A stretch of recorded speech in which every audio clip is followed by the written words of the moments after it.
L'insécurité, justement, c'est eux. L'insécurité, c'est l'injustice sociale. C'est des gens qui regardent des vitrines pleines et qui n'arrivent pas à bouffer. C'est des gens qui t'insultent tous les matins en te disant « Regarde-moi ce que j'ai ». Et toi, t'as rien. C'est de ta faute, parce que t'étais pas capable. Mais les incapables, je les connais, je sais d'où ils viennent. Descendez sur la Côte d'Azur dans des grands hôtels. Vous verrez comment ils se comportent avec les femmes de ménage. Vous verrez aussi comment ils sont pas capables de nettoyer leur chambre. Et comment, au bout du compte, au fond d'eux-mêmes, il n'y a que l'argent qui les guide.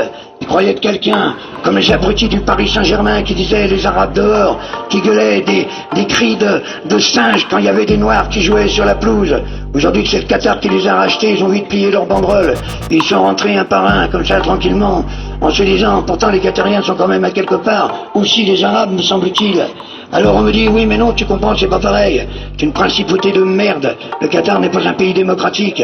D'ailleurs cela, on vient te bourrer la tête en te disant, mais t'as vu, ce sont des paradis fiscaux à leur manière. Parce qu'ils exploitent du pétrole, il y en a pas pour longtemps. Alors ils achètent. Et là-bas, les femmes et les opposants sont mis en prison. Aujourd'hui, on parle plus de Maghrébins, on parle plus d'Algériens, de Tunisiens ou de Marocains. On te parle de musulmans, comme si on voulait une guerre, comme on dit, de civilisation, de religion. Pour dire, regardez les musulmans. Les musulmans m'ont rien fait. Et les mecs qui sont capables de prier par terre en quittant leurs chaussures, et qui prient là où ils sont, et qui s'agenouillent par terre à ras du sol, me plaisent autant, et beaucoup plus, que ces chrétiens qui arrivent avec des prie-dieux qu'ils ont loués, parce qu'ils ont de l'argent, pour mettre leurs jolis genoux, et prier un mec qui a donné sa vie en disant aimez-vous les uns les autres, qui a jamais voulu des papas mobiles ni la Banque du Vatican, qui a jamais réclamé tout ça, qui a jamais demandé tout ça, qui a simplement marché pieds nus en se disant bon Dieu, humanité, essayez de réfléchir, tué par les pharisiens, tué par son propre peuple, assassiné comme on dirait aujourd'hui, fusillé sur place, on appelle ça finalement mettre en croix à l'époque. Et derrière cela les mecs ils vont en pèlerinage. Dieu est à droite. Dieu est à droite pourquoi? Parce que à chaque fois qu'il y a un tremblement de terre, c'est quand les mecs ils ont rien. Un petit pays où les mecs ont rien, ils ont des petits bidonvilles, ils sont là, avec leurs petites maisons comme ça qu'ils ont faites dans des bidons. C'est là qu'on fait trembler la terre. Si demain la terre elle tremble à Monaco, j'irai tiens peut-être que Dieu est devenu socialiste. D'un côté comme de l'autre, ils me cassent les couilles, qui parlent pas de Jean Jaurès, tous les autres là, qui se la ferment et qui se taisent. Ils ont ni son courage ni rien. Alors qu'ils se taisent, qui parlent de pourquoi ils font de la politique. Et quand tu rentres en politique, la première chose qu'on te dit, si tu veux monter dans l'appareil politique, il faut que tu sois un tueur, il faut que tu tues l'autre et que tu marches dessus. C'est comme ça qu'ils parlent les politiciens. Avant d'arriver en haut, qu'on donne le salaire des infirmières et des enseignants à tous nos ministres, députés, sénateurs et j'en passe, à tous ces mecs qui sont des piques-assiettes de la société.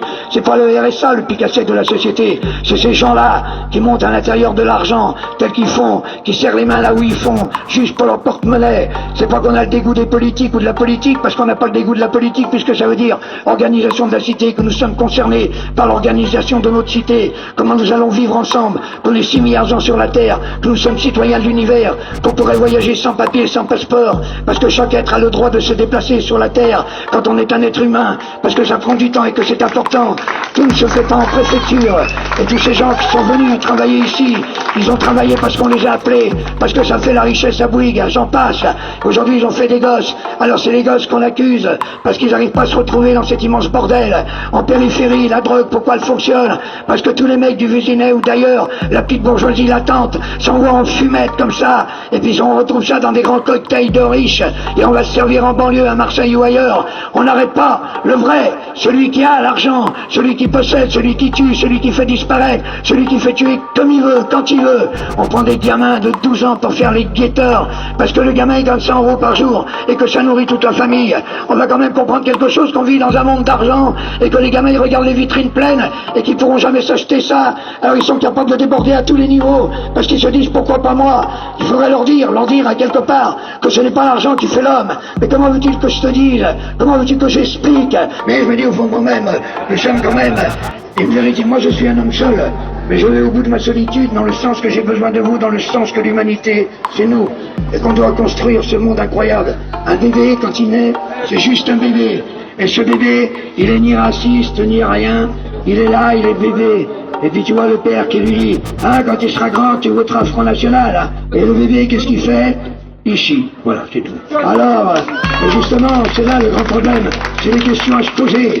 Pourquoi on vote pour eux et pourquoi ils ne tiennent pas à leurs promesses? Mais nous, qu'est-ce qu'on veut vraiment construire en ce monde? De quoi a-t-on vraiment besoin? Est-ce qu'on réclame que de l'argent? Plus d'argent? Je suis d'accord, quand je vois les petits salaires. Ceux-là, il faut les augmenter. Pour que les gens puissent aller mieux dans leur vie. Si ça aide à ça l'argent, je suis d'accord, c'est juste un échange. C'est pas normal qu'un mec qui travaille toute la journée se retrouve avec tout juste 1200 euros par mois, hein, et que les autres viennent taper dans un ballon à 500 000. Et qu'est-ce que tu veux que je dise? C'est celui qui a 1200 euros par mois qui paye ses entrées je sais pas combien au PSG. Et si tu dis du mal de leur footballeur, il te casserait la gueule. Le courage, ça n'existe pas. C'est juste un fait comme ça par hasard. Dire ce qu'on a envie de dire, ce n'est pas une preuve de courage. C'est simplement parce que c'est nécessaire. Parce que ça fait partie de la survie. Et puis quand t'apprends à ne plus avoir peur de la mort, tu t'aperçois que c'est pas la mort qui est grave. C'est la vie qu'on a ratée. C'est tout ce qu'on n'a pas fait, tout ce qu'on n'a pas pu dire, tout ce qu'on n'a pas construit. Alors c'est pour cela que c'est un très long chemin. Et puis finalement, au bout du compte, je n'ai jamais renié ni mes 14 ans, ni même mes 5 ans. Je me pose la question sur mes rêves de gosse. Et ces rêves de gosse, je ne les trahirai jamais.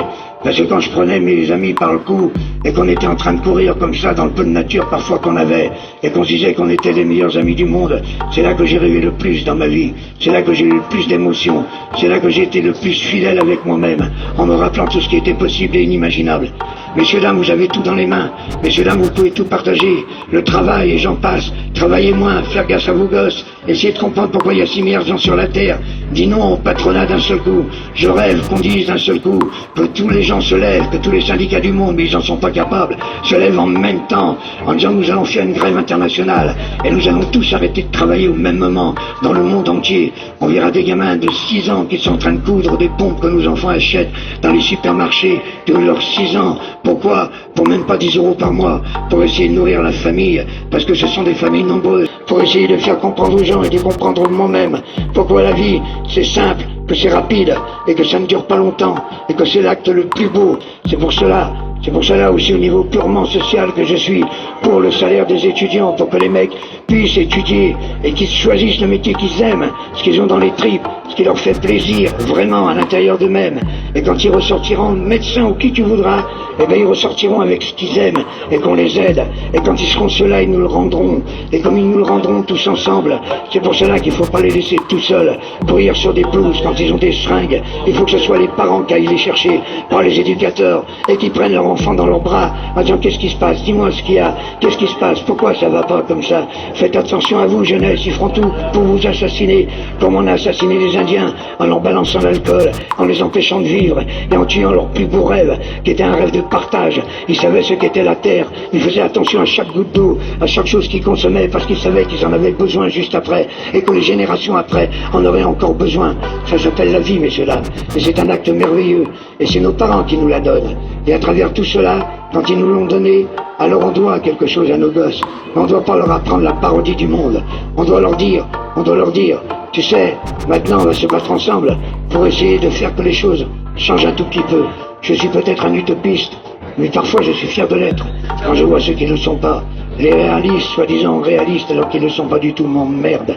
Les économistes aussi, avec leur 0,02%, parce que la bourse s'est effondrée. Et bien que la bourse s'effondre complètement, et que finalement, au bout du compte, on en finisse avec cet acte barbare qui s'appelle tuer les gens au niveau d'un stress. Chez nous, on les tue pas comme ça avec des fusils, on les tue au niveau du stress, on les empêche de vivre. Et puis tu sais, quand tu vas beaucoup plus loin, quand tu voyages dans le monde entier, même en ce moment, si dans les pays des Maghreb ça pète, tu verras comment tu es reçu par les gens, et tu verras qu'à chaque fois la seule question c'est où c'est que tu as mangé, et où c'est que tu dors. Et pourtant ces gens-là n'ont pas grand-chose. Ça fait très très longtemps que je n'entends plus ça dans le pays où je suis né et où j'habite. C'est pour ça que je leur dis souvent, surtout ne nous ressemblez pas.